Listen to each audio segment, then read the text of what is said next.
in the kitchen with Chef Purple making some amazing smelling Brussels sprouts. Oh, I love Brussels sprouts. And the first time that I had Brussels sprouts, I was working at Le Méridien in Boston, and this French kid came over to me and he was like, "So do you like the Brussels sprout?" And I was like, no. Well, I don't know, maybe. And I was like, yes, of course I like Brussels sprouts. Like, how do you make them? And he showed me. So one of the most important things that I've found with green vegetables is you want to blanch them. And if you're not going to cook them further right away, you want to shock them in an ice water bath. So Brussels sprouts grow on a branch, and the branch grows straight up out of the ground and has these really green leafy leaves at the top, right? Look like a palm tree almost, right? You had me Google it, and it blew my mind. Yeah, Google it. You'll love it. So they chop them off the branch, and this is how we see them. We see them bagged, but sometimes you'll find the branch around the holidays. So this has started to get a little wilted and whatnot. What you want to do is just trim this off, and then I like to make an X. And I go down about that far with the X. And what that does is it allows the water to penetrate, and it'll get a more consistent cook. So when I ask people, do you like Brussels sprouts? Like 9 out of 10 people will go, ugh, my mother used to cook them in a pressure cooker for 10 hours. You know, and it was like, you got to try them the way that they're supposed to be had, right? Because when I first tried a Brussels sprout, it was with hazelnuts, it was delicious.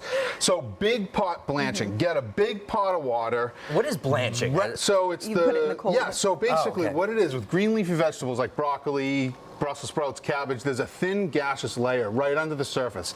And if you don't get that gas to release immediately, it's going to stink and get pungent. So you get a big pot of water, you put a ridiculous amount of salt. I've heard anywhere from 2 tablespoons to a cup, you know, of salt per gallon. All right, once you do your little X marks, I think you're going to pop them in.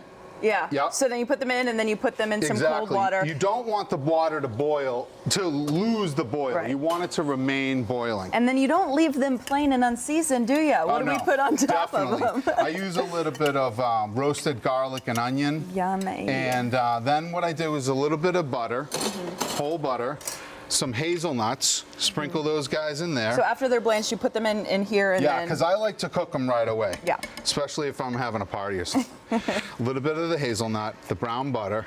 Hazelnuts. Some garlic and herb seasoning. Roasted in the oven, pretty high, 475. Yeah.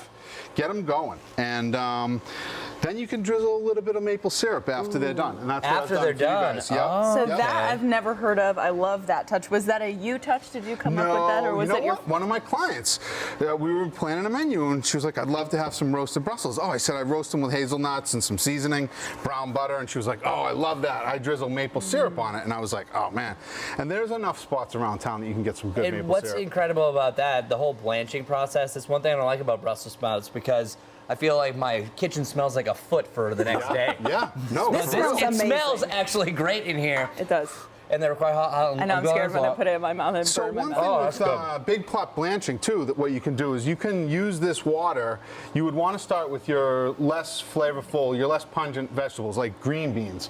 Do your green beans, scoop them out, put them in the ice water, continue to boil, do your broccoli, then do your Brussels. Well, you're good to go. Yeah, right? These are delicious. Thank you so much. A good day to maybe stay in and make these tonight. Absolutely. Especially on a rainy day or a gray day.